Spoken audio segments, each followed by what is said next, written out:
ఇవాళ మనతో పాటు వేణుస్వామి గారు ఉన్నారు. స్వామి నమస్తే సార్. నమస్కారం నాన్న. ఓం నమో వెంకటేశాయ. వెంకటాద్రి సంస్థానం బ్రహ్మాండే నాస్తికించిన వెంకటేశ సమోదేవో న భూతో న భవిష్యతి. సాధారణంగా ఈ కుజదోషాలు ఇలా దోషాలు చెప్తుంటారు కదా, అసలు కుజదోషం అంటే చాలామంది నమ్ముతారు, కొంతమంది నమ్మరు. సో కుజదోషం ఉన్న వాళ్ళకి ఎలాంటి సమస్యలు ఉంటాయి, పరిష్కార మార్గాలు ఏంటో ఒకసారి వివరిస్తారా? తప్పకుండా నాన్న. ప్రస్తుత దేశ కాలమాన పరిస్థితులలో కుజదోషం అనేటువంటిది చాలా ముఖ్యమైనటువంటిది. ఇది ఆడవారికి మాత్రమే ఉండే దోషం. దీన్ని దక్షిణ భారతదేశంలో అయితే కుజదోషం అంటాము, నార్త్ ఇండియాలో అయితే మంగళిక్ అంటాం. సో మాంగళ్యము ఎవరైతే ధరిస్తారో వాళ్ళకి ఉండేది కుజదోషము. కుజుడు అంటే మాంగళ్యానికి అధిపతి. సో అందుకనే ఆడవారు తమ మెడలో తాళిలో పగడాన్ని ధరిస్తారు. కారణం ఏమిటి అంటే ఒకవేళ కుజదోషం ఉంటే పోతుంది అనే నమ్మకం. కుజుడికి పగడము అనేటువంటిది అధిపతి, అది పెట్టుకుంటే తగ్గిపోతుంది దోషం. సో కుజదోషము అనేటువంటిది 66 రకాలుగా ఉంటుంది. సో జనరల్గా అందరూ కుజదోషం అనగానే ఏదో ఒకటో రెండో అనుకుంటారు, కానీ కాదు. కుజదోషం అంటే 66 రకాలుగా ఉంటుంది. సో కుజదోషాన్ని ఎప్పుడు చూస్తామంటే లగ్నంలో అమ్మాయి జాతకంలో కుజుడు ఉన్న, సరి సంఖ్యలో కుజుడు ఉన్న, అంటే 2, 4, 6, 8, 10, 12 స్థానాలలో లగ్నాత్తు కుజుడు ఉన్న, 7వ స్థానంలో కుజుడు ఉన్న, శని దృష్టి కుజుడి మీద ఉన్న, శుక్రుడు శని కలిసి ఉన్న, కుజుడు శుక్రుడు కలిసి ఉన్న, ఇవన్నీ కూడా కుజదోషానికి దోషం ఉంది అని వారి జాతకంలో తెలుస్తుంది. జనరల్గా కుజదోషం ఉన్న అమ్మాయికి కుజదోషం ఉన్న అబ్బాయినే ఇచ్చి పెళ్లి చేయాలి అనేటువంటిది సాంప్రదాయంగా మాట్లాడుతూ ఉంటారు. 100% అబద్ధం. ఎందుకంటే ఆడవారికి మాత్రమే ఉండేది కుజదోషం. ఎందుకంటే మాంగళ్యాన్ని మగవాళ్ళు ధరించరు, ఆడవాళ్ళు ధరిస్తారు. కాబట్టి మాంగళ్యాన్ని ధరించే వారికి ఉండేది కుజదోషం. మాంగళ్యాన్ని ధారణ చేసేవాడు అంటే కట్టేవాడికి ఉండేది శుక్రదోషం. అంటే మగవారికి శుక్రదోషం ఉంటుంది, ఆడవాళ్లకు కుజదోషం ఉంటుంది. అయితే ఇప్పుడు మగవాళ్ళకి ఎవరికి కుజదోషం అయితే ఉండదు. సో ఒకవేళ ఆడవారికి కుజదోషం ఉన్నప్పుడు అబ్బాయి జాతకంలో కుజుడు బలంగా ఉండేటట్లుగా చూసుకొని వివాహం చేసుకుంటే సరిపోతుంది. అంటే ఆడవారి జాతకంలో కుజదోషం ఉంది, మగవాడి జాతకంలో శుక్రదోషం ఉంటే పర్వాలేదు, లేదు కుజుడు బలంగా ఉన్నా పర్వాలేదు, ఆ వివాహం పనికొస్తుంది.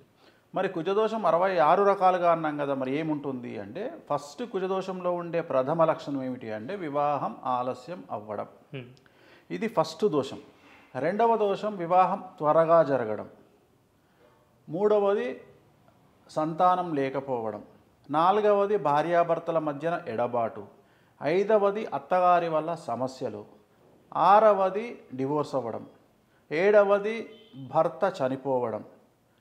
ఎనిమిదవది భార్యాభర్తలు వేరే వేరే ప్రదేశాల్లో ఉండి ఉద్యోగాలు చేయడం. తొమ్మిదవది కుటుంబమైన సమస్యల కారణంగా అత్తగారింటికో తల్లిగారింటికో దూరంగా వెళ్ళిపోవడం.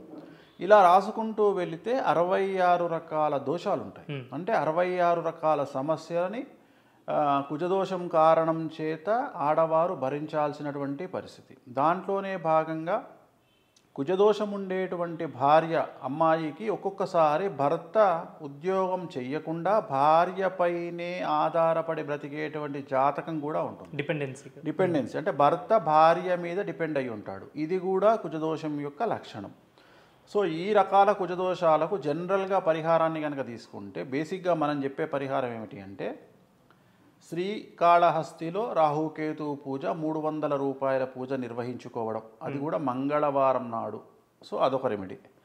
రెండవది తిరుమల వెంకటేశ్వర స్వామి దేవాలయంలో పైన కొండపైన రంగమంటపం అని ఉంటుంది. రంగమంటపంలో 7 తలల నాగుపాము శేషవాహనం సేవ ఉంటుంది. దాని చుట్టూ 3 ప్రదక్షిణాలు చేయడం. లేదు త్రయంబకేశ్వరంలో రాహు కేతు పూజ నిర్వహించుకోవడం. సో ఇవి దోష పరిహారాలు. అలాగే అమ్మాయిలు కుడి చేతి చూపుడు వేలుకు వెండిలో పగడాన్ని బంగారంలో పగడాన్ని ధరించడం. సో ఇవన్నీ కుజదోష నివారణకు ఉపకరించేటువంటి పనులు. సో వీటి వల్ల కనుక చేసినట్లయితే కుజదోషానికి పరిహారం జరుగుతుంది, జీవితం అంతా హ్యాపీగా ఉంటుంది. అంటే ఇప్పుడు మామూలుగా పగడం చెప్పారు మీరు. పగడాన్ని అంటే చాలామంది బంగారం ఉంగరాలు సజెస్ట్ చేస్తూ ఉంటారు, కానీ మీరు వెండితో చెప్పారు. అంటే వెండితో పెట్టుకోవచ్చా ఏంటి అని?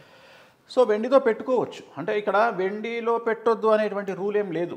చాలామంది చెప్తూ ఉంటారు బంగారంలో పెట్టాలి అలా. ఇప్పుడు డబ్బులు లేనివాడు ఈరోజు డబ్బు లేకపోతే వెండిలో పెట్టుకుంటాడు, లేదు రాగిలో పెట్టుకుంటాడు.